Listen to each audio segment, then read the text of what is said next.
विठ्ठल आहे त्याच्यामधला एक श्लोक आहे. श्लोक कोणी म्हटलाय? एक असुर आहे, राक्षस आहे, राक्षस कुळातून जन्मलेला व्यक्ती भगवानना अशी प्रार्थना करत आहे. कशी प्रार्थना आहे?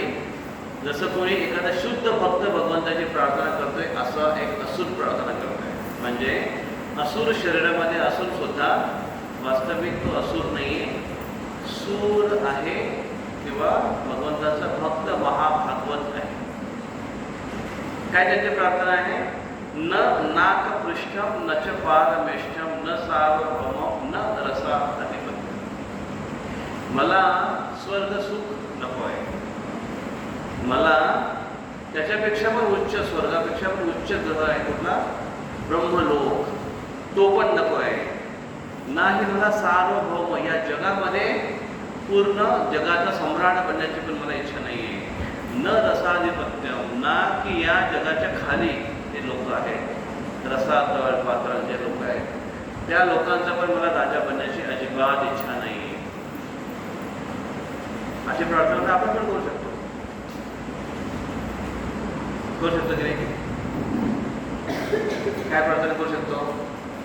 माझी कुठलीच इच्छा नाही की वेश बाजार माझ्या नावावर कोणी करून द्या. माझी अजिबात इच्छा नाही की बीओटी कॉम्प्लेक्स हे तो माझ्या नावावर कोणी करून द्या. मला अजिबात कुठली इच्छा नाही की बस स्टँडचा पूर्ण कारोबार माझ्या हातात असू द्या. नाही मला याची इच्छा आहे की मी या जामनेरचा MLA बनावा, अशी मला अजिबात इच्छा नाही आहे. तुम्ही मला बोलायला काय जात आहे? असं पण कोण करून देणार आहे नावावर माझ्या बीओटी? वेस्ट बाजार MLA बनवणार आहे मला कोण? नाही. तर मग बोलायला काय जात आहे? म्हणजे ज्या गोष्टी सहज उपलब्ध नाही आहेत त्या गोष्टीचा आपण म्हणतो की मला नको आहे, नको आहे, नको आहे. जसं तुम्ही आज पत्नी तुम्हाला आवाज देते, का हो जेवायला वाढू का? वाढ वाढ, पण माझी एक अट आहे. काय? मला अति चोचलेपणाचं काहीच खायची इच्छा नाही आहे. मला पनीर अजिबात खायची इच्छा नाही आहे, मला मखनी अजिबात खायची इच्छा नाही आहे, मला चायनीज आयटम कुठल्याही प्रकारचं खाण्याची इच्छा नाही आहे, मला साधं भाजी पोळी आणून दे. तेच तर बनवते रोज, आता पण तेच बनवलं आहे. मी एवढ्या मोठ्या मोठ्या बाता कशाला? लक्षात आलं? मग हे जे आहेत बोलणारे, यांचा असा आपल्यासारखा प्रॉब्लेम आहे का की आहेच नाही काय, ते नाही बोलायला काय जात आहे?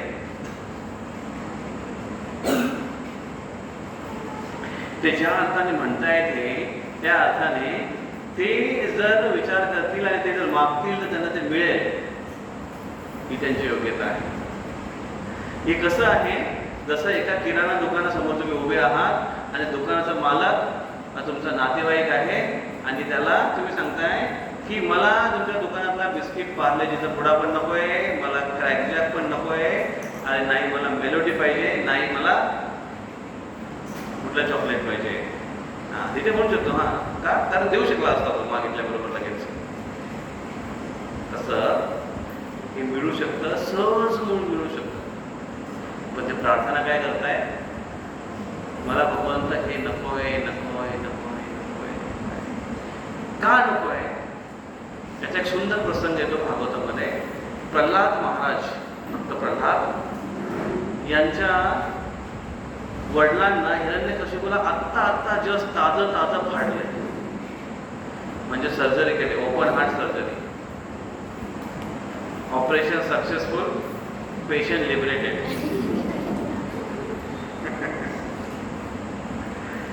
फाडले त्याला. आणि नरसिंहदेव फार खुश आहेत प्रल्हादवर. आणि प्रल्हाद म्हणतात, प्रल्हाद माग, तुला काय मागायचं आहे? ते म्हणतात, नाही भगवंता, मग मी काहीच मागण्याची माझी इच्छा नाही. ते म्हणतात, नाही नाही, तो माग, मी ते आलोय साक्षात, त्याच्यामुळे काहीतरी माग. ते म्हणतात, मला काहीच नको भगवंता. एकतर मी असुर कुळातला जन्मलेलो आहे, आमची बुद्धीच बिझनेस बुद्धी असते, थोडं काय केल्यानंतर जास्त मागायचे. त्याच्यामुळे प्लीज मला असं प्रलोभन देऊ नका. ते म्हणतात, नाही नाही नाही, माग. या पूर्ण सृष्टीचा एक कंट्रोलर, नियंत्रक तुला बनायचं आहे, मी तुला ते पण देईन, पूर्ण सृष्टी तुला तुझ्यासाठी देईन. प्रल्हाद महाराज म्हणतात, भगवंता पूर्ण सृष्टी काय, पूर्ण ब्रह्मांड माझ्या वडिलांना थरथर कापत होतं. माझ्या वडिलांच्या नावाने सगळे घाबरत होते आणि इव्हन तुमचं नाव सोडून ते जय हिरण्यकशिपू असं नारा करत होते. हिरण्यकशिपूला भगवान मानत होते लोक, इथपर्यंत त्याचा दरारा होता. आणि एका क्षणामध्ये काय झालं हिरण्यकशिपूचा, एका क्षणामध्ये त्याच्या या सगळ्या गोष्टी धुळीमध्ये मिळाल्या. मग या भौतिक गोष्टी कशा आहेत? भौतिक गोष्टी आहेत कमल दल जल जीवन तलमल. कमल दल माहिती, कमळाचं पान, त्याच्यावर पाण्याचे थेंब टाका, कसे चमकतायत आणि कसे नाचतायत, ते कसे हालतायत, किती वेळ टिकतील त्याच्यावर. कमल दल जल, तसंच जीवन पण आपलं आहे तलमल. आज आहे आणि फ्लॅश मध्ये उद्या नाही.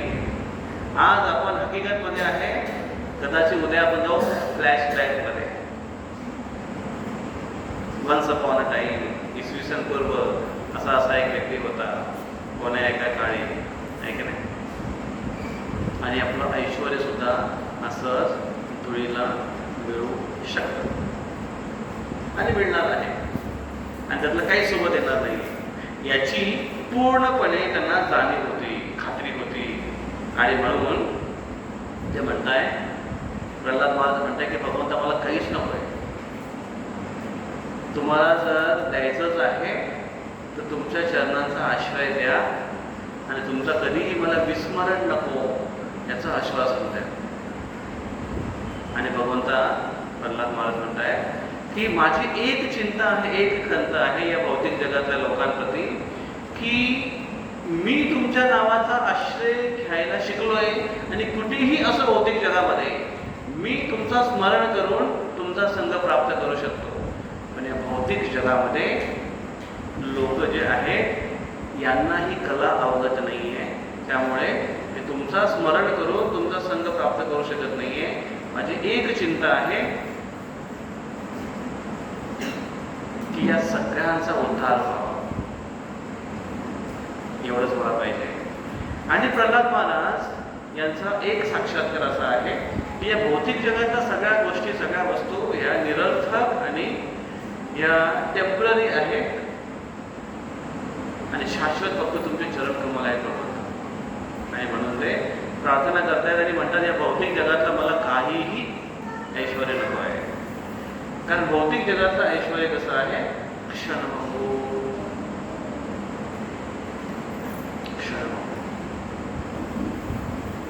मग भौतिक जगातलं ऐश्वर जरी क्षणभंगूर असेल तरी क्षणासाठी तरी ते थोडंसं आपल्याला मदत करतात. क्षणासाठी थोडंसं आपल्याला मदत करतात, क्षणासाठी ते आपले प्रॉब्लेम सॉल्व्ह करतात.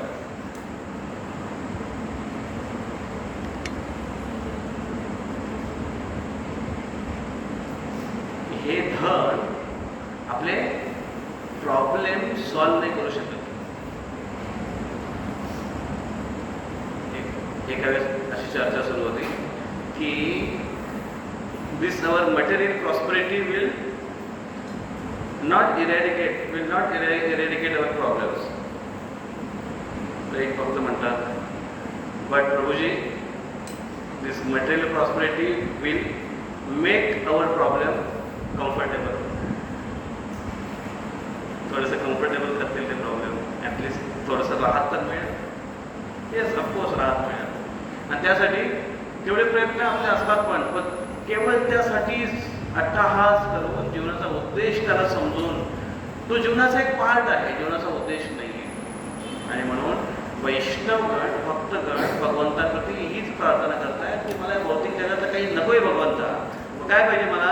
आम्हाला भौतिक जगाच्या पलीकडे तुम्ही आहे, तुम्हीच फक्त पाहिजे, तुमचाच आश्रय फक्त पाहिजे. हे खरं प्रेम आहे. भगवंतांनाच मागून घेणं हे खरं प्रेम आहे. आणि भगवंताला मागितल्यावर बाकी सगळ्या गोष्टी आपोआप येतात. तुम्हाला माझी गोष्ट सांगितली होती, आठवते कोणाला? एक राजा होते, राजा. आणि त्या राजाचा वाढदिवस होता आणि तो प्रत्येकाला काहीतरी वाटत होता, दान जे मागेल ते मिळेल. आणि लोकांची लाईन लागली होती घरासमोर.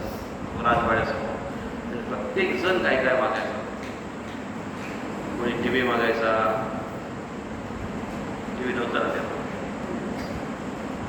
कोणी फ्रीज मागायचा, कोणी हंडा मागायचा, कोणी मोबाईल फोन मागायचा, iPad मागायचा, कोणी स्कूटी मागायचा, कोणी हिरो होंडा मागायचा, कोणी 4 व्हीलर मागायचा. त्या काळी पण 4 व्हीलर होती का 4 व्हीलर त्या काळी? होता ना रथ 4 व्हीलर असतो. प्रत्येक व्यक्ती सांसारिक गोष्ट मागायचा, धन संपत्ती मागायचा. सगळे लोक खुश होते.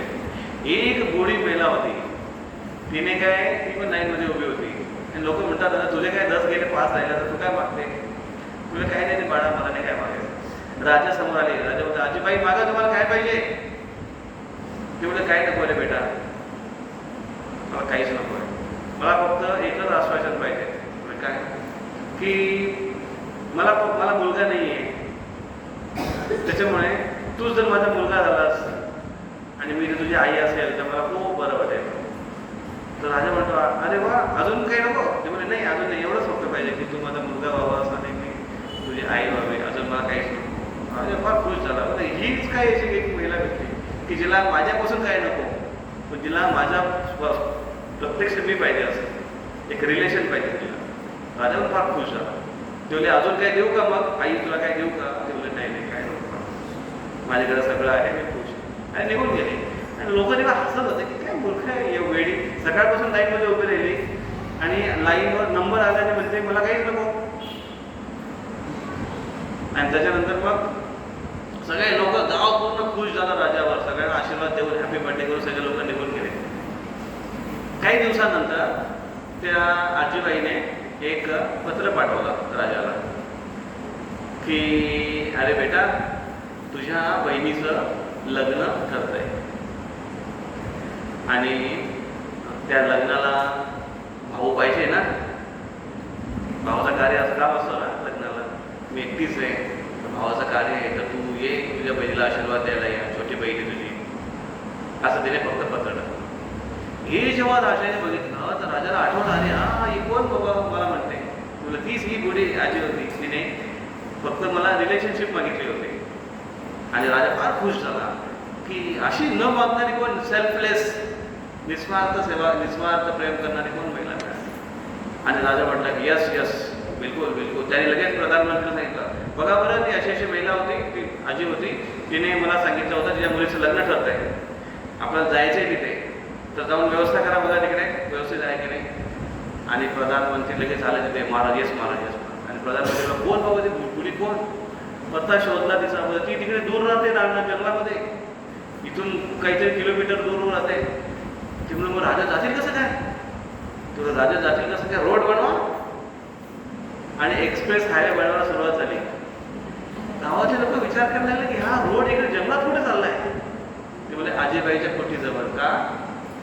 राजा जाणार आहे बहिणीच्या लग्नासाठी, हायवे बनला रातोरात. नुसता हायवे नको, राजा येईल तर आजूबाजूला झाडं पाहिजेत, मोठे मोठे झाडं कुठून कुठून आले उठून आणि लावले रस्त्याने बनवतात. म्हणजे फक्त झाडेच नाही पाहिजेत, रस्त्याला आजूबाजूला विहिरी पण पाहिजे. तहान लागले काय झालं तर पाण्याची व्यवस्था, म्हणजे तो रोड फुल फ्रेश तो रोड तयार करण्यात आला. आता तो रोड तयार करून लोक तिथे पोहोचले.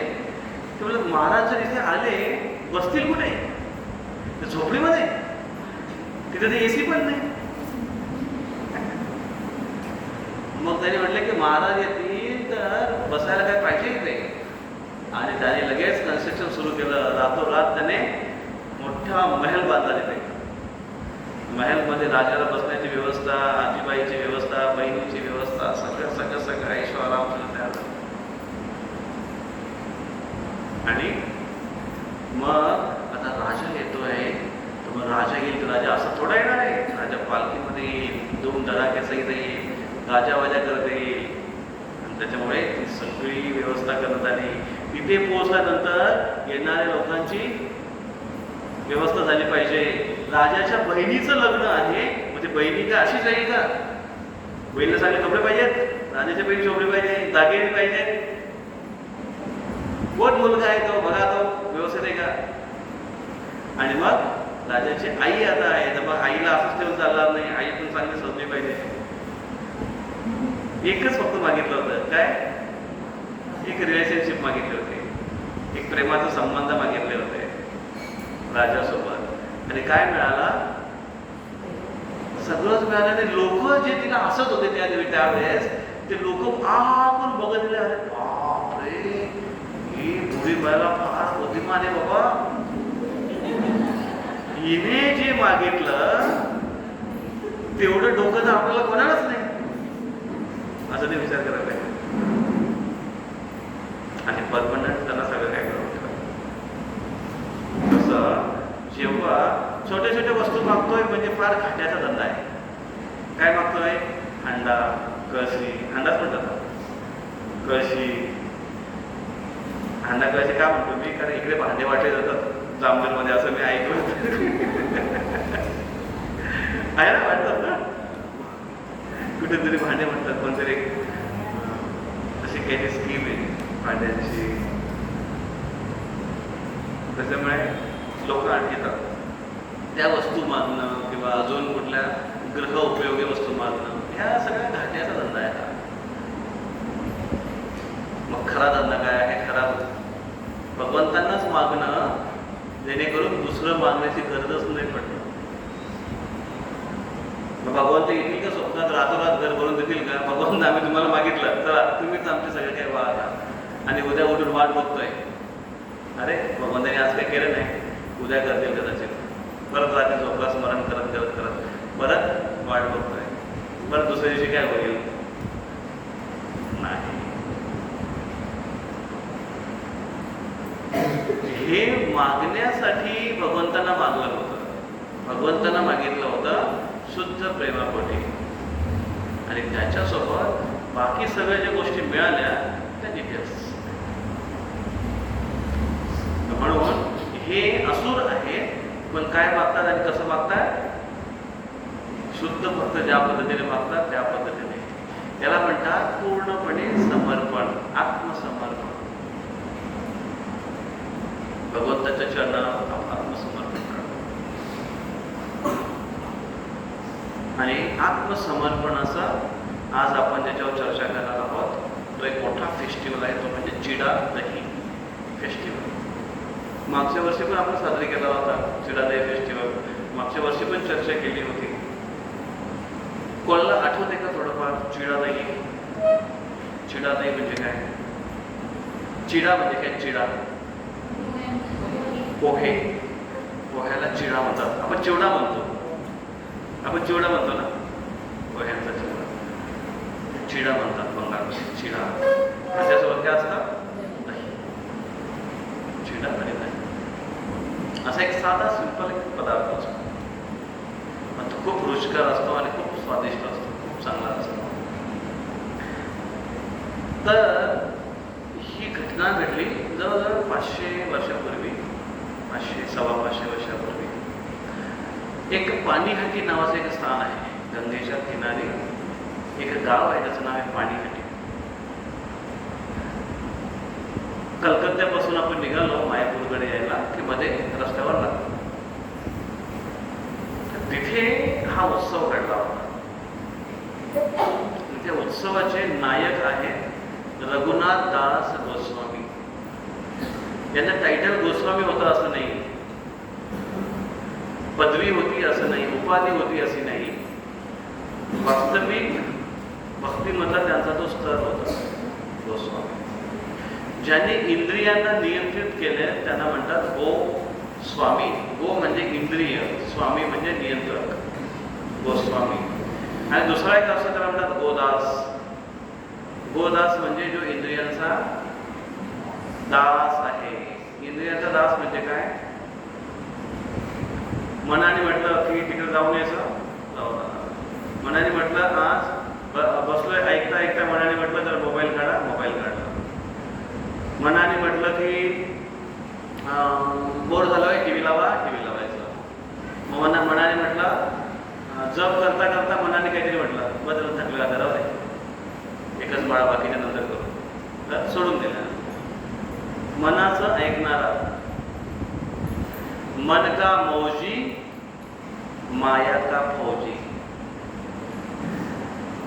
फौजी असतात माहिती आहे ना, आता इथे काय मुले आहेत, मुले प्रॅक्टिस करते फौजमध्ये झाला.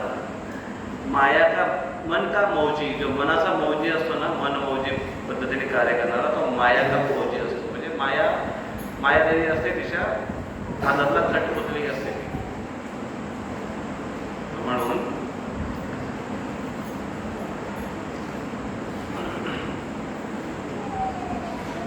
काय सांगतो गोस्वामी आणि गोदास. गोस्वामी आणि गोदास. तो गोदास कसा असतो? हा गोदास इंद्रियांचा दास असतो आणि इंद्रिय जसं म्हणेल तसं तो करतो. खूप दिवस झाले जिव्हेला पाणीपुरीची चव लागली नाही, मग आज संध्याकाळी पाणीपुरी, चाट मसाला किंवा वगैरे वगैरे डिटेल्स, खाण्यापिण्याच्या बाबतीत, फिरण्याच्या बाबतीत आणि खूप काय. मनाचं ऐकणारा आणि मन नियंत्रित करणारा, इंद्रिय नियंत्रित करणारा, त्याला म्हणतात गोस्वामी. तर तसे हे गोस्वामी होते. पण रघुनाथ दास गोस्वामी, त्यांचं नाव होतं रघुनाथ. 2 गोस्वामी झाले रघुनाथ नावाचे, रघुनाथ दास गोस्वामींनी, रघुनाथ भट्ट गोस्वामी. यांचं नाव आहे रघुनाथ दास गोस्वामी, ज्यांच्याबद्दल आपण चर्चा करतोय. हे रघुनाथ दास गोस्वामी चैतन्य महाप्रभूचे फार निस्सीम भक्त होते. चैतन्य महाप्रभूंना भेटण्याची त्यांची खूप इच्छा होती. एकदा ते महाप्रभूंना भेटले. शांतीपूर नावाचं एक स्थान आहे मायापूर जवळ, तिथे महाप्रभू आले होते जगन्नाथपुरीवरून, आणि ते त्यांच्या गावापासून जवळ असल्यामुळे ते त्यांना भेटायला आले. आणि महाप्रभूने त्यांना सांगितलं की तुम्ही, रघुनाथदास गोस्वामी सांगितलं की तुम्ही असं मरकट वैराग्य दाखवू नका. हे सगळं काय सोडून तुम्ही येत आहे, हे चुकीचं आहे. तुम्ही घरीच जा आणि गृह उद्योग करून तुम्ही भगवंतांचं चिंतन करा. गृहे थाको वने थाको सदा हरी बोले थाको. बंगाली एक भजन आहे भक्तिविनोद ठाकूरांचं. गृहे थाको, जर तुम्ही घरामध्ये असाल तरी चालेल. वने थाको, वनामध्ये जरी असाल वैराग्य रूपाने तरी चालेल. पण एक गोष्ट महत्वाची काय, सदा हरी बोले, सदा भगवंतांचं नामस्मरण करणं गरजेचं आहे, असं ते सांगतायत. मग आपले वैष्णवगण म्हणतात की जरुरी नाही की वनात गेलं पाहिजे, न लगती साय असं जावे वनांतरा सुखे येतो घरा नारायण. भगवंत घरी येतात, सुखे येतो घरा नारायण. पण जंगलामध्ये असो, वनामध्ये, कुठेही असो, सगळ्यात महत्वाची गोष्ट आहे भगवंताचं स्मरण करणं आवश्यक आहे. जर स्मरण होत नसेल, कमीत कमी नाम उच्चारण तरी व्हायला पाहिजे, नाम स्मरण तरी व्हायला पाहिजे. अशा पद्धतीने रघुनाथदास गोस्वामी त्यांनी उपदेश केला. रघुनाथदास गोस्वामी त्यांनी घरी पाठवून दिलं. रघुनाथदास गोस्वामी घरी आले, पण त्यांचं काही मन लागत नव्हतं घरामध्ये. तरी पण ते बाकीचे कार्य करायचे, छान पद्धतीने करायचे. काही किस्से पण घडले होते त्या बाबतीत. एकदा त्यांनी बघितलं की इथेच जवळ पाणीहाटी नावाचं एक स्थान आहे, जिथे नित्यानंद प्रभू आले. जे नित्यानंद प्रभू चैतन्य महाप्रभू, गौरांग महाप्रभू यांचे पार्षद आहेत, त्यांचे भाऊ या रूपाने आहेत. आणि हे नित्यानंद तेच आहेत जे कृष्णासोबत बलरामजी आले होते, रामासोबत लक्ष्मण आले होते, तेच चैतन्य महाप्रभूंच्या सोबत नित्यानंदाच्या रूपात आले. त्यामुळे त्यांचा आशीर्वाद घेणं गरजेचं आहे. आणि म्हणून ते त्यांना भेटायला गेले. घरच्यांना सांगितलं त्यांनी, मी जातो तिथे पाणीहाटीला, नित्यानंद प्रभू आले. मग त्यांच्यासोबत बॉडीगार्ड वगैरे पाठवले गेले. फार श्रीमंत घराण्यातले होते रघुनाथदास गोस्वामी. त्याच्यासोबत बॉडीगार्ड पाठवले, पळून गेला तर. आणि मग ते जेव्हा आले नित्यानंद प्रभूंना भेटायला, दुरून असताना प्रणाम केला. नित्यानंद प्रभूंना दुरून त्यांनी साष्टांग दंडवत प्रणाम केला. साष्टांग दंडवत प्रणाम याचा अर्थ काय होता? साष्टांग म्हणजे स अष्ट अंग, स म्हणजे सहित किंवा सोबत, अष्ट अंग 8 अंगांसोबत 8 अंगांनी केलेला प्रणाम. कसा प्रणाम? दंडवत म्हणजे दंडासारखा, दंडवत, दंडावत, दंड म्हणजे दंड काठी, दंडासारखा प्रणाम. दंड कसा असतो? तो स्ट्रेट असतो आणि तो खाली पडतो कसा, म्हणजे दंडासारखा कसा काठीसारखा नाही पडायचा, पण मग काठीसारखा असा पूर्ण फ्लॅट. काही काही करायचं आम्ही जेव्हा एक एजमध्ये होतो, तेव्हा एक्सरसाइज वगैरे करायचो, त्यावेळेस असं दंडवत पडायचो. आता पण काही काही पोरं पडतात बघा, असं उभे राहतात आणि असा आवाज येतो. तर तो प्रणाम तसा नाही, पण पूर्ण फ्लॅट 8 अंग पूर्ण लागले पाहिजे. हाताचे पूर्ण 8 हात, कोपर, हे त्याच्यानंतर मस्तक, छाती, मांडी हे आणि पाय वगैरे असे 8 अंग होतात, पूर्ण 8 अंग. पुरुषांसाठी अष्टांग दंडवत प्रणाम आणि स्त्रियांसाठी पंचांग प्रणाम. 5 अंग शरीराला, 5 अंग जमिनीला स्पर्श झाले पाहिजे. त्याचे 5 हाताचे, हे मस्तक, गुडघे आणि पाय 1 2 3 4 5 अंग त्यांचे पंचांग प्रणाम असं होतं. स्त्रियांसाठी पंचांग प्रणाम. स्त्रियांना अष्टांग प्रणाम कधीच दिलेलं नाही शास्त्रामध्ये. खूप ठिकाणी स्त्रियांना असं बघतोय, तर ते रेकमेंड नाही शास्त्रामध्ये, फक्त पंचांग प्रणाम आहे. तर त्यांनी साष्टांग प्रणाम केला दुरूनच, आणि नित्यानंद प्रभूंनी दुरून बघितलं की रघुनाथदास गोस्वामी आहेत आणि त्यांना त्यांनी बोलून घेतलं की अरे एवढं दुरून प्रणाम करतोस, जवळ येत नाही, तू चोर आहेस. चोरी याच्यामध्ये काहीच नाही आहे, पण एक भाव आहे तो. कधी कधी एखादा मुलगा जर भेटला, त्याला बोलताना काय रे चोरा, आता आलास का, चल ये आता म्हणतात ना. एखादा विद्यार्थी लेट आला क्लासमध्ये, शिक्षक कधी काय रे चोरा सारखा, चल ये आता. अशा पद्धतीने त्यांना म्हटले चोरासारखा चोर आहेस तू, एवढा दुरून दंडवत प्रणाम करतोस, इकडे तुला आता शिक्षा मिळणार. कसली शिक्षा? चोर आहेस ना म्हणून. काय शिक्षा? शिक्षा ही आहे की तू सर्वांना, सगळ्या भक्तांना चिडा दही खाऊ घालायचा. चिडा दही खाऊ घालायचा. तर चिडा दही हा एकदम चीप आयटम आहे. काय असतं त्याच्यामध्ये?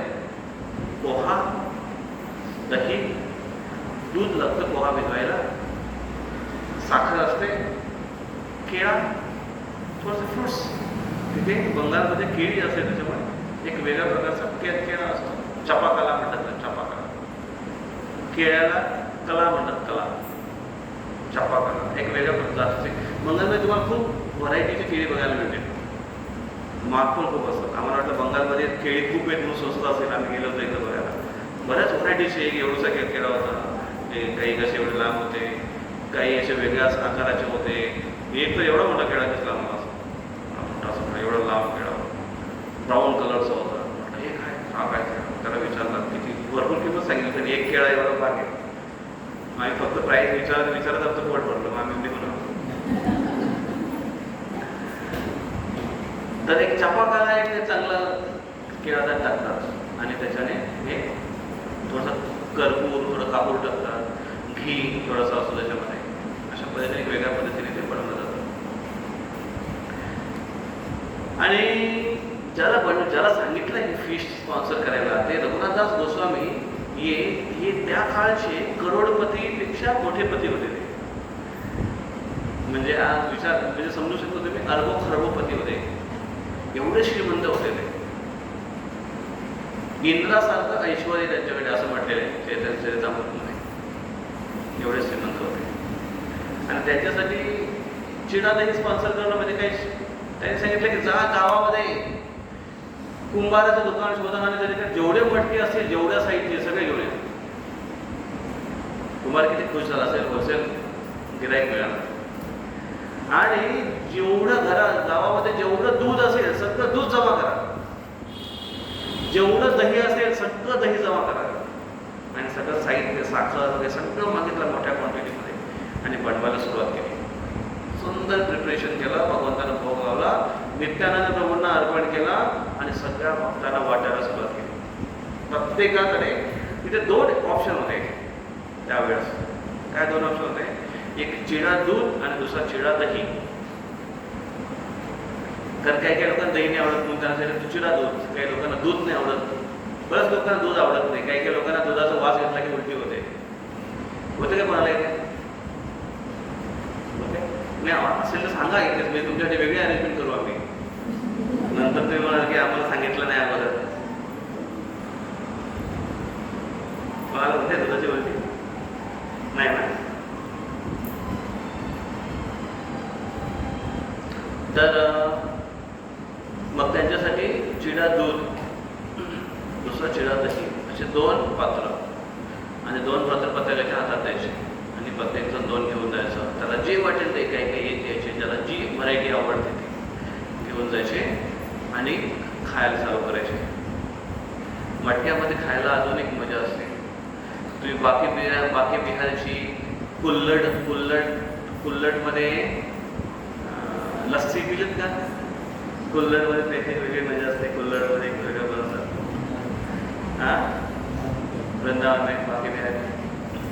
आणि दह्यामध्ये लावलेलं, मटक्यामध्ये लावलेलं दही कधी तुम्ही खाल्लंय का? मटक्यात दही लावलं, मटक्यात नाही, असं नका केलं की लावलं. आपण भांड्यामध्ये दही लावतो की नाही, ते मटक्यामध्ये लावायचं, माठामध्ये. दुसऱ्या दिवशी बघा सकाळी दही कसं घट्ट असताना त्याने एक वेगळी चव असते. तर एकदम बेस्ट क्वालिटीचं सगळं बनवायला त्यांनी आणलं आणि ते त्याला सर्विंग केले. अनलिमिटेड आयटम होता, अनलिमिटेड. एवढ्या लोकांची गर्दी वाढली आणि जो खाणारा आहे तो अजून 10 लोकांना सांगतोय. हळूहळू गावामध्ये पूर्ण न्यूज पसरली की पाणीहाटी या ठिकाणी भंडारा सुरू झालाय. काय भंडारा? चिडा दही. आणि सगळ्या लोकांची लाईन लागली आणि प्रत्येकाला अनलिमिटेड. मग त्या गावातलं आणलेलं साहित्य कमी पडलं, दुसऱ्या गावातून मागवलं गेलं. कमी नाही पडलं पाहिजे, प्रत्येकाला खाऊ घातलं गेलं पाहिजे. अशा पद्धतीने प्रत्येकाकडे एक 2-2 मटके दिले आणि सगळेजण जिथे जागा मिळतील, ते नदीच्या कडेला होतं, जिथे जागा मिळतील तिथे स्वतःला ऍडजस्ट करत होते आणि खात होते.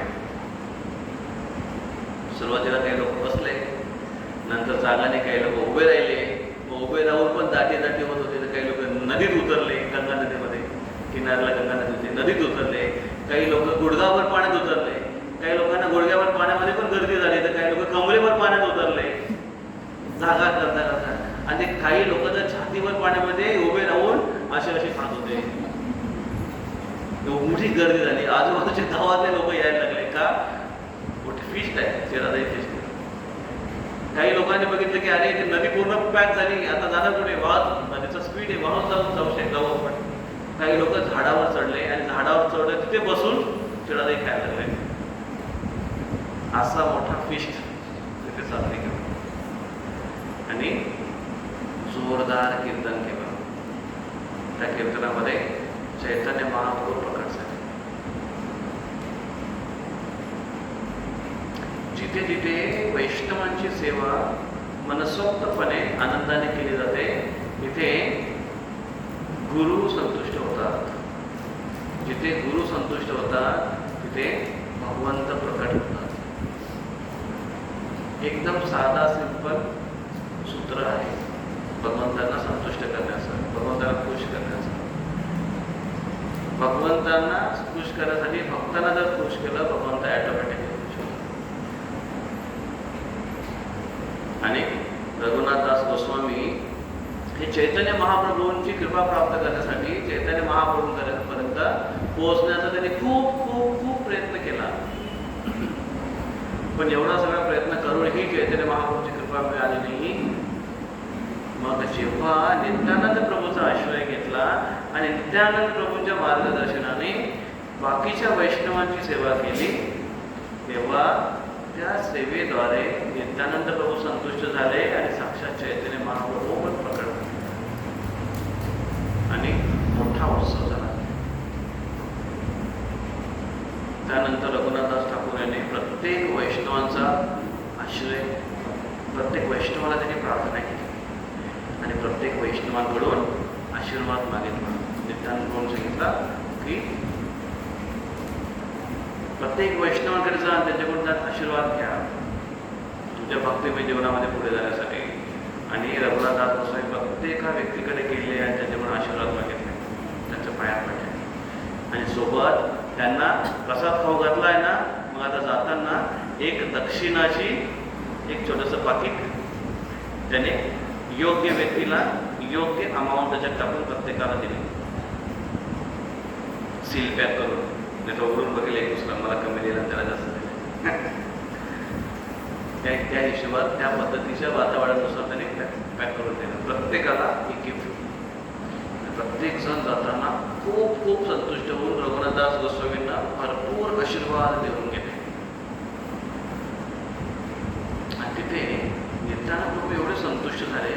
नित्यानंद प्रभू जेव्हा संध्याकाळी एका भक्ताकडे जेव्हा प्रसाद घेण्यासाठी गेले होते, तिथे रघुनाथदास गोस्वामींना त्याने आपला महाप्रसाद अर्पण केला. त्यांनी प्रसाद घेतल्यानंतर, नित्यानंद प्रभूने प्रसाद घेतल्यानंतर राहिलेला जो महाप्रसाद होता तो त्यांनी रघुनाथदास गोस्वामीसाठी सेपरेट रिझर्व बाजूला काढला. त्याने सांगितलं की हा माझा महाप्रसाद आहे, उच्चिष्ट आहे, हा रघुनाथला द्या. कारण एकतर महाप्रसाद असतो भगवंताचा महाप्रसाद, भगवंताने भोग लागला म्हणजे तो महाप्रसाद म्हणतो. पण भगवंतांचा महाप्रसाद जेव्हा भक्त ग्रहण करतात आणि जेव्हा त्यांचा उच्चिष्ट राहतं त्याला महाप्रसाद म्हणतात. त्याच्यामध्ये अधिक शक्ती असते आपल्या भक्तीमध्ये प्रगती करण्यासाठी. त्यामुळे त्या श्रद्धेने त्यांना तो अर्पण केला, त्याने तो ग्रहण केला आणि अशा पद्धतीने चैतन्य महाप्रभूची कृपा त्यांना लवकरच पुढे जाऊन प्राप्त झाली. हा फेस्टिवल खूप सुंदर झाला. या फेस्टिवलमध्ये रघुनाथदास गोस्वामींनी सगळ्यांचे आशीर्वाद प्राप्त केले आणि सगळ्यांना संतुष्ट केले. परिणाम स्वरूप काहीच दिवसाने रघुनाथदास गोस्वामी यांची घरातून सुटका झाली आणि एके रात्री ते पलायन करण्यास यशस्वी झाले. म्हणजे खूप वेळा ते घरातून पळून गेले होते जगन्नाथपुरीला जाण्यासाठी, वृंदावनला जाण्यासाठी. पण जेव्हा जेव्हा पळून जायचे तेव्हा तेव्हा त्यांचे जे बॉडीगार्ड होते, रक्षक होते, अंगरक्षक होते, काय म्हणतात वॉचमॅन वगैरे जे होते, ते त्यांना परत पकडून आणायचे आणि परत त्यांच्या घरामध्ये बंद करायचे. असं खूप वेळा झाला. पाणीहाटीला जेव्हा ते गेले होते नित्यानंद प्रभूंना भेटायला, त्यावेळेस मात्र विचारून गेले होते आणि त्याच्यामुळे त्यांच्यासोबत सुरक्षा बल सोबत ते गेले होते आणि वापस परत आले होते. आता मात्र त्यांना जायचं होतं भगवंतांचा आश्रय घेण्यासाठी. घरी न सांगता रात्री ते घर सोडून निघून गेले. यावेळेस मात्र ते 8 रस्त्याने गेले, जंगलाच्या रस्त्याने गेले आणि लगभग 12 दिवस ते पायी प्रवास करत करत करत करत जगन्नाथपुरीला पोहोचले. तिथे जेव्हा ते पोहोचले आणि महाप्रभूंना भेटले, महाप्रभू त्यांना बघून खूप खुश झाले आणि त्यांना रघुनाथदास गोस्वामींना चैतन्य महाप्रभूंचे एक निजी पार्षद होते, त्यांचे सेक्रेटरी स्वरूप दामोदर गोस्वामी हे संन्यासी होते, त्यांच्याकडे सुपूर्द केले. रघुनाथदासला तुम्ही सांभाळा, तुमच्या अंडर ठेवा, त्यांना शिकवा, भक्तीचं तत्व त्यांना शिकवा. आणि अशा पद्धतीने जो व्यक्ती भगवंतांना प्राप्त करण्यासाठी जात आहे पण त्यांना वैष्णवाच्या अंडरच जास्त ठेवण्यात येत आहे. भगवान हे दाखवून देतात की कसं वैष्णवांच्या कृपेशिवाय डायरेक्ट भगवंतापर्यंत पोहोचणं शक्य नाही. भगवंतांना ते आवडत सुद्धा नाही. का? कारण मोस्टली जी आपली सगळ्यांची डायरेक्ट जाण्याची जी प्रवृत्ती आहे, बायपास करण्याची जी प्रवृत्ती ह्या प्रवृत्तीने भक्तांमधला जो प्रेमाचा संबंध आहे तो संपुष्टात येतो. आणि जेव्हा वैष्णवांमध्ये मिक्स होतात आणि त्या सगळ्यांचा एक दुसऱ्याचा आश्रय घेऊन ते जेव्हा भगवंतांपर्यंत येतात, ते भगवंतांना अधिक आवडतं. का? कारण आपापसामध्ये जे प्रेमाचं, मैत्रीचं, सलोख्याचं जे वातावरण आहे ते भगवंतांना जास्त प्रिय आहे. अदरवाईज एक दुसऱ्याचं जर व्यक्ती क्लोज नसेल, घनिष्ठता नसेल, तर तो आणि त्याची घनिष्ठता फक्त भगवंतांशी असेल तर ते आपापसामध्ये वादच करतील. आणि कुठल्या वडिलांना आवडतं की आपल्या मुलांनी भांडण करत राहावं? जेवढे मुलं प्रेमाने एक दुसऱ्यासोबत राहतील तेवढं आई वडिलांना जास्त आवडतं. तसंच जेवढे भक्त आपापसामध्ये प्रेमाचा संबंध ठेवतील तेवढं भगवंतांना जास्त आनंद होईल त्यांच्या एकात्मतेने केलेली सेवेद्वारा. आणि म्हणून चैतन्य महाप्रभूंची त्यांना कृपा मिळाली आणि त्याने त्यांना लगेच त्यांचे असिस्टंट स्वरूप दामोदर गोस्वामी यांच्या अंडर ठेवले. आणि स्वरूप दामोदरच्या अंडर राहून रघुनाथदास गोस्वामी एवढे प्रेमाने सेवा करू लागले की त्यांनी कधीच असं भासू दिलं नाही की माझ्यावर अन्याय होतोय. नाही, त्यांनी खूप प्रेमाने ते स्वीकार केलं महाप्रभूंच्या आज्ञेत आणि त्यांच्या अंडर राहून त्यांनी सेवा केली. अशा पद्धतीने हे रघुनाथदास गोस्वामी तिथे राहून चैतन्य महाप्रभूंचा असोसिएशन संघ प्राप्त करत होते.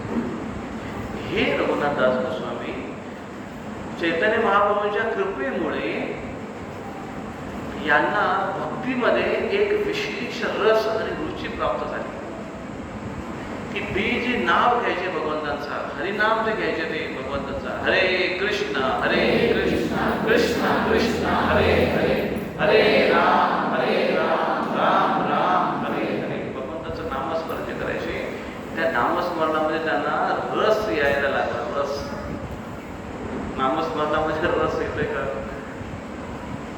थोडा मुश्किल वाटतंय ते. नामस्मरणामध्ये एक कॅल्क्युलेशन असतं की 1 माळा झाली, 2 माळा झाल्या, 3 माळा झाल्या, 4 माळा झाल्या. जेवढा छोटा मंत्र तेवढा जास्त आनंद. म्हणून जेवढी छोटी माळा मंदिरामध्ये एकदा आला होता आणि त्याला सांगितलं आम्ही की दर्शन उघडायला अजून 10 मिनिटं बाकी आहे, 1 माळा जप करा, 10 मिनिटात 1 माळा होईल. त्यांना जप माळा दिली तर आपली जप माळा थोडी लांब असते ना, अशी मोठी. तुला जप माळा दिली तर अरे बाप एवढी मोठी. त्याच्या बाजूला दुसरी एक छोटी माळ टांगली होती. त्याचे मणी छोटे होते 108च. ते म्हणतो ती द्या बरंच, ती द्या. म्हटलं अहो त्याच्यामध्ये पण 108 मणी आहेत, याच्यामध्ये पण 108 मणी आहेत. तर नाही नाही नाही नाही ते राहू दे, ते 30 द्या मला. एक तर मणी छोट्या छोट्या, एक तर कमी मण्यांची माळा द्या, एक तर छोटा महामंत्र द्या, छोटा मंत्र द्या ज्याचा जप पटकन लवकर होईल. आमच्या मंदिरामध्ये एक भक्तगण यायचे, रोज सकाळी यायचे. ते पोस्टामध्ये होते.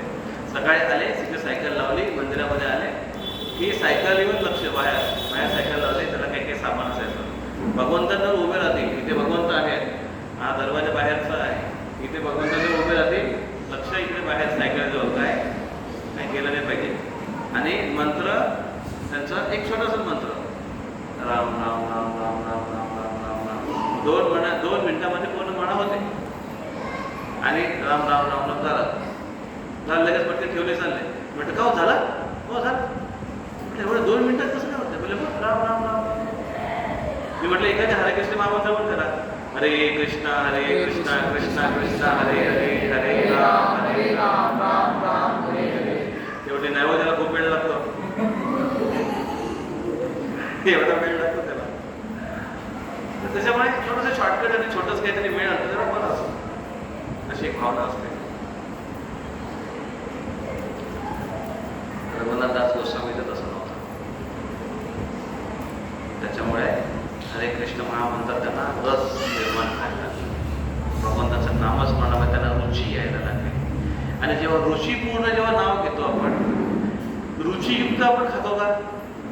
सुरुची रुचकर भोजन जिभेवर टाकल्यावर बरोबर कसं जिभेला अशी लाळ सुटते, लाळ. है ना. आणि खास करून जे भोजन जास्त आवडतं, खमंग असतं, स्वादिष्ट असतं आणि विशेष करून आपल्या आवडतं असतं, त्यावेळेस जिभेवर ठेवायच्या अगोदरच लाळ टपकते. कदाचित आता टपकले असेल बोलता बोलता. तर त्याचा एक रस असतो त्या पदार्थाचा. तसं जेव्हा हरिनाम जेव्हा जिभेवर पडतं त्याचा पण एक रस असतो. हे जे संतांनी जे सांगितलंय हे असंच एक उपमा अलंकार म्हणून नाहीये. हे त्यांनी चाखलंय. अमृताहुनी गोड नाम तुझे देवा. त्यांना अमृतापेक्षा गोड लागतं देवाचं नाम. घ्या बरं बोला, हरे कृष्ण हरे कृष्ण हरे हरे हरे राम राम राम हरे हरे. सांगा बरं कुठली सवाली, कुठली सवाली? आंब्याची सवाली का, सफरचंदाची सवाली का? काय नाही, नाव घेतलं. त्याच्यामुळे भगवंताचं नाव कोण घेतोय याच्यावर पण अवलंबून आहे की तो किती चमत्कारी करायचा.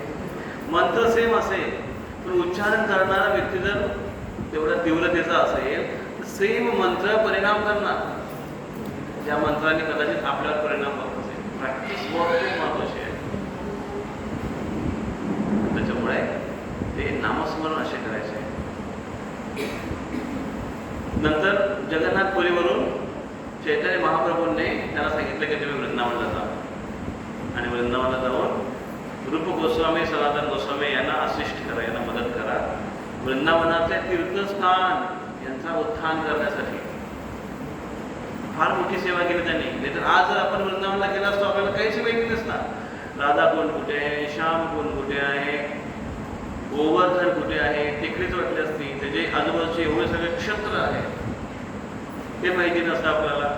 कुंचरिका लोटा बाबा कुठे माहिती नसतात, गोवर्धनचं. इकडे वृंदावनच्या गोष्टी माहिती नसते आपल्याला. बाकी बिहारी कुठे आहे आणि मदन मोहन कुठे आहे, राधा गोविंद कुठे आहे. या गोस्वामींनी त्याचा उत्खनन केला आणि त्याची स्थापना केली. आणि रघुनाथदास गोस्वामी गेले त्यांच्यासोबत राहायला. राधा कुंडाच्या किनाऱ्याला बसून जप करायचे. किती करायचे? सकाळपासून संध्याकाळ कधी व्हायची त्यांना कळतच नव्हतं. आणि वृंदावनातला ऊन म्हणजे खरोखर ऊन असतं. जामनेरचं पण काही कमी नाही, पण त्या तुलनेने भुसावळचं अजून जास्त आहे. पण वृंदावनातला पण ऊन अशाच भयानक पद्धतीचा आणि पाऊस पण तसाच. थंडी तर मग अजूनच कडाक्याची. तर अशा रणरणत्या उन्हामध्ये बसून ते जप करत होते आणि भगवंताचा एवढा तीव्र स्मरण करत होते की त्यांना स्मरणच राहिलं नाही की मी उन्हात बसलोय आणि माझा चेहरा काळा पडेल. हीच त्यांना चिंता नव्हती. त्यांना ते वाटलं पण नाही की असं काय कधी दिवस उगवला आणि कधी सूर्य मावळला. त्यांना त्याची खबर नसायची. एकदा त्याची जप करत बसले होते. जप करता करता घामाच्या धारा लागल्या होत्या. पण ते जपमध्ये एवढे मग्न होते की त्यांना त्याची बिलकुल काळजी नव्हती. तिथे श्रीमती राधाराणी प्रकट झाल्या आणि त्याने आपला पल्लू तो रघुनाथदास गोस्वामीच्या डोक्यावर पकडला जेणेकरून त्यांना ऊन लागू नये म्हणून. आणि स्वतः मात्र राधाराणी उन्हामध्ये घामाच्या धारावर तिथे उभ्या होत्या.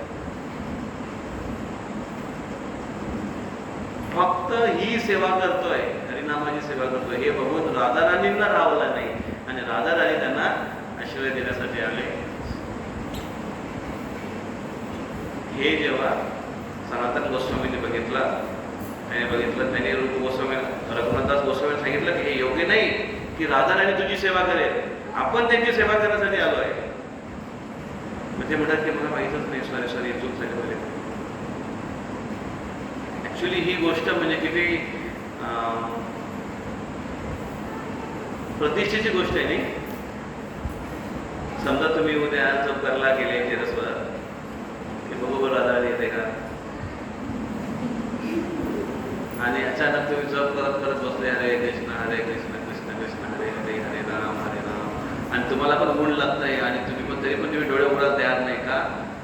रघुनाथदास गोस्वामीची गोष्ट ऐकली आम्ही, त्याच्यामुळे हरे कृष्ण कृष्ण कृष्ण कृष्ण हरे हरे. आणि मग जप करता करता करता करता तुम्हाला अचानक कळलं की अरे डोक्यावर सावळे आली, आणि तुम्हाला वाटलं की राधाराणी आली पल्लू घेऊन, आणि तुम्ही बघताय अरे बायको आले की पकडायला, नवरा फार उन्हामध्ये आहे, किंवा जप करता करता अचानक तुमच्या डोक्यावर सावली आली, ते बघताय की अरे सावली आली, आणि बघतो तर काय कळलं आलेलं आकाशात. येऊ पण शकतं कदाचित तुमची थोडी साधना तीव्रता असेल तर राधाराणी, पण राधाराणी आपल्या डोक्यावर असं पदर घेऊन येण्यासाठी यावी अशी काही अपेक्षा नाही. त्यासाठी बेटर आहे की टेरेसवर न जा, खाली जा, रूमवर पंख्याखाली बसा, आणि महत्वाचं आपल्यासाठी आहे की त्या नामामध्ये तो रस निर्माण झाला पाहिजे किंवा प्राप्त झाला पाहिजे, हे खूप महत्वाचं आहे. पण ते तो रस भगवंत असाच प्रदान करणार नाही, त्यासाठी विशेष कृपेची आवश्यकता आहे. दोन गोष्टी हमेशा लागतात भक्तीमध्ये पुढे जाण्यासाठी, एक भगवंताची कृपा, दुसरा भक्तांचा प्रयत्न. या दोन गोष्टी, प्रयत्न असेल आणि भगवंताची कृपा नसेल नाही मिळणार. कृपा का नाही, काहीतरी गडबड आहे, काहीतरी अपराध आहे, काहीतरी कमतरता आहे. भगवंताची कृपा आहे, भगवंत कृपा द्यायला तयार आहे, प्रयत्नच करत नाही. तो म्हणतो दे रे हरी, बंगल्यावरी, खाटल्यावरी, सोफ्यावरी, भगवंत नाही मॉडेल येईनुसार. तर भगवंत कसे काय देते, दोन्ही गोष्टी पाहिजे. आणि म्हणून रघुनाथदास गोस्वामींना या विशेष कृपा प्राप्त झाली, आणि त्याचा हा फेस्टिवल आहे. म्हणून छिडादही फेस्टिवल जेव्हा आपण साजरी करतोय तेव्हा ही गोष्ट लक्षात ठेवणं गरजेचे आहे. कमीत कमी याचं स्मरण करणं गरजेचं आहे. अंगवळणी भलेही पडेल, उशीर लागेल, पण स्मरण तरी कमीत कमी व्हायला पाहिजे चिडादही खाताना की ही चिडादही म्हणजे रघुनाथदास गोस्वामी यांचं भगवंतांच्या प्रती, गुरूंच्या प्रती आणि वैष्णवांच्या प्रती केलेलं समर्पण आहे. त्या समर्पणाचं हे उदाहरण म्हणून, चिन्ह म्हणून हा फेस्टिवल किंवा हा चिडादही आहे. हे जेव्हा आपण म्हणून स्वीकार करतोय आणि जेव्हा आपण ही प्रार्थना करतोय की हे भगवान कृपया करून माझ्यामध्ये सुद्धा अशीच गुण यावी, अशी समर्पणाची भावना यावी, आणि समर्पणाची भावना माझ्यामध्ये येण्यासाठी मी अशाच पद्धतीने जी आपण प्रार्थना केली त्याबद्दल वृत्रासुरची प्रार्थना आपण तिथे म्हणून घेतली होती की न नाक पृष्ठम न च पारपृष्ठम न सार्वभौमम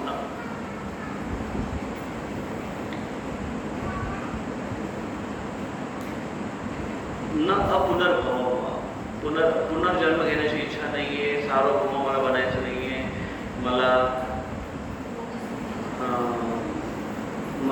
इंद्राचं राज्य नाही नको आहे, मला ब्रह्माचं राज्य नको आहे, मला मुक्ती सुद्धा नको आहे असं म्हणताय प्रश्न. काय पाहिजे, भगवंता मला फक्त तुमच्या चरणांचा आश्रय पाहिजे. ही समर्पणाची भावना आहे. जेव्हा अशी भावना भगवंतांप्रती आपली येते, भगवंतांना पूर्णपणे समर्पणाच्या भावनेने आपण जेव्हा भक्ती करतोय आणि म्हणतो की भगवंता मला काहीच नको आहे, मी तुमची भक्ती करतोय, याच्या माध्यमातून मला काहीच नको आहे, फक्त तुमची कृपा आणि आशीर्वाद पाहिजे, तेव्हा भगवंतांची विशेष कृपा प्राप्त होते. प्रॉब्लेम असा आहे की आम्ही तर काही मागितल्याशिवाय तर काही भक्ती करत नाही, किंवा काही आम्हाला मिळाल्याशिवाय तर आम्ही काही पुढे जात नाही. आम्हाला जोपर्यंत कळत नाही की हे आम्ही जे करतोय याचं फळ काय आहे, तोपर्यंत श्रुती फळ, भक्तीचं फळ, त्याशिवाय आम्ही काय कुठल्या गोष्टी करायला तयार नाही. मग सांगा बरं, असं काय आपल्याला भक्तीचा रस मिळणार आहे.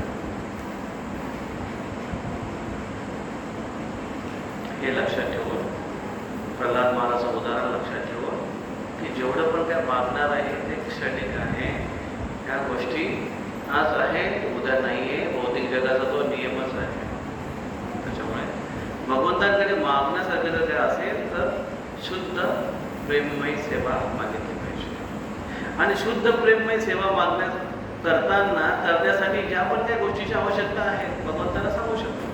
भक्तजनांना जर काय पाहिजे असेल तर दुसऱ्या कोणाकडे काय जातील याची गरज नाही. ते भगवंतालाच मागतात. भगवंता थोडा अशी अडचण आहे, बघा जरा प्रॉब्लेम सॉल्व्ह करा. रिलेशनशिपमध्ये प्रॉब्लेम आहे, भगवंता प्लीज जरा याचं डोकं जर ठिकाणावर आणा. भगवंतांना प्रार्थना करतात. कुठलाही स्टार्ट कुठून करतात? काहीही न मागण्याची स्टार्ट कुठून करतात? जे काही मागायचं आहे ते भगवंतांकडून मागा. जसा एक उदार वडील काय म्हणतो माहिती आहे का आपल्या मुलाला, आपल्या बेवड्या मुलाला, इकडे तिकडे भटकायचं नाही आणि कुठल्या अड्ड्यावर जाऊन दारू प्यायचं नाही. प्यायची जर असेल ना घरी आणून पे. म्हणजे त्याची इंद्रिय नियंत्रणाची सुरुवात इथून आहे. प्यायचीच असेल घरी आणून पी, बाहेर पिऊ नको. ही प्रगती आहे की नाही? प्रगती घरी आणून पिणं नाही, घरी आणून पिणं ही प्रगती नाही आहे. पण बाहेर जाऊन बसण्यापेक्षा घरी आणून पिलेली प्रगती नाही. कारण तिकडे कंट्रोल नाही राहणार. तिकडे जब मिल पाहिजे दो या आणि मग कंट्रोल राहत नाही. म्हणून घरी आणून पी इथून सुरुवात झाली. आणि त्याच्यानंतर मग हळूहळू थोडी लाज वाटायला लागेल. बापासमोर प्यायला, घरच्यासमोर प्यायला, मग हळूहळू कमी करता करता बंद होईल. तसं जे पण काय मागायचं आहे ठीक आहे, मागायचंच आहे ना. भगवान कृष्णांना मागा, भगवान विष्णूंना मागा, रामचंद्र भगवंतांना मागा, इतर कुठं मागण्यापेक्षा. का? कारण इतर कुठला जर मागितला देवी देवतांना किंवा अन्य ठिकाणी जर मागण्याची अपेक्षा केली तर तो एक बिझनेस टाईप होतो की त्यांची आराधना केली ते देतात. आणि आपण त्या देवाणघेवाणमध्ये जर अटकलो तर शुद्ध भक्ती आपल्याकडून निघून जाते. आणि म्हणून भगवंतांकडे मागितलं पाहिजे. भगवान म्हणतात की माझ्याकडे मागण्यासाठी लोक येतात. 4 प्रकारचे लोक येतात. चतुर्विधा भजन्ते माम ये जना सुकृतो अर्थ. 4 प्रकारचे लोक माझ्याकडे येतात. कोण? अर्थ, अर्थार्थ, जिज्ञासू, ज्ञानेच्या भरदर्शक. अर्थ जे खूप दुःखी आहे ते पण येतात माझ्याकडे, हे भगवान. अर्थार्थी ज्यांना पैसा पाहिजे असतात ते पण येतात माझ्याकडे, हे भगवान. जिज्ञासू असतात, ज्यांना जाण्याची इच्छा असते काय होते जगाने, ते पण माझ्याकडे येतात. आणि जे ज्ञानी असतात, ज्यांना तत्व माहिती आहे, असे लोक पण माझ्या शरणामध्ये येतात. भगवान कृष्ण म्हणतात ही लोक येतात माझ्याकडे. भगवंतांकडे गेलं पाहिजे.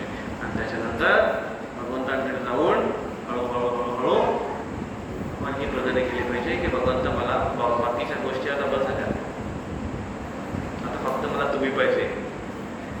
आजीबाई कशी हुशार होती, काय पाहिजे? काय नाही बेटा, तू फक्त माझा पुत्र व्हावास अशीच माझी इच्छा आहे.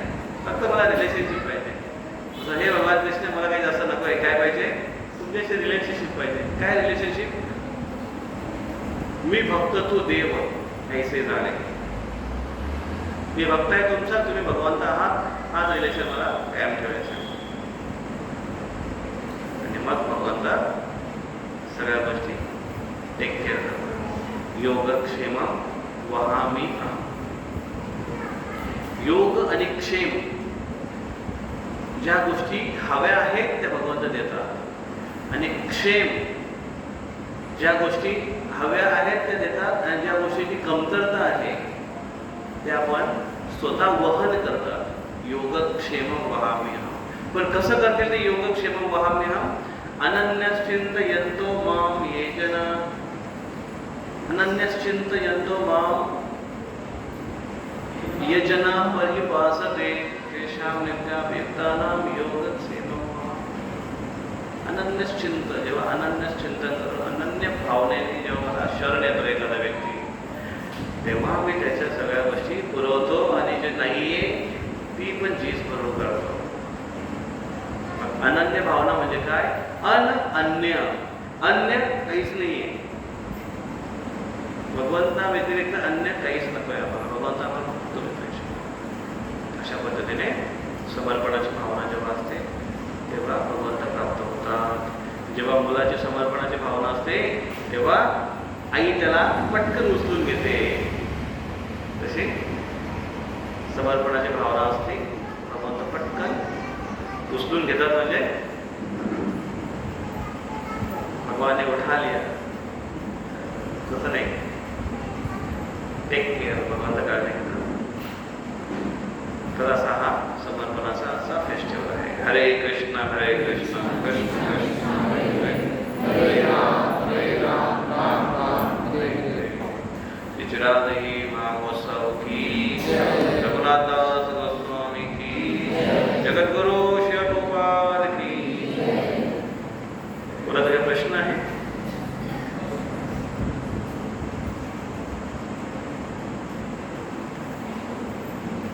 अच्छा, क्लासबद्दल बोला, काही प्रश्न?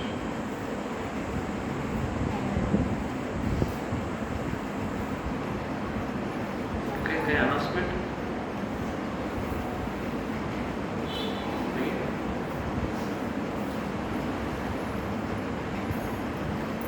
थोडा कीर्तन कुठे? काय अनाउन्समेंट?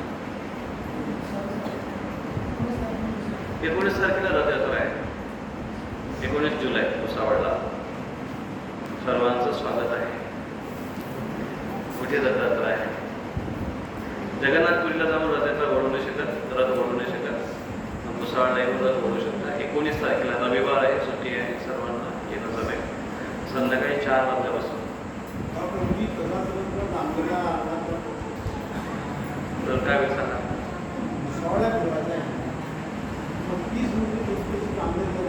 मग तो झाला की त्यालाच उचलून घेऊन येऊ इकडे.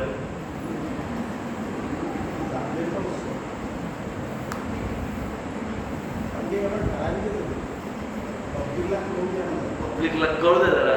समजलं का तुम्हाला? कळलं का सर्वांना? रथयात्रा 19 तारखेला कळालं? कळलं का यांना?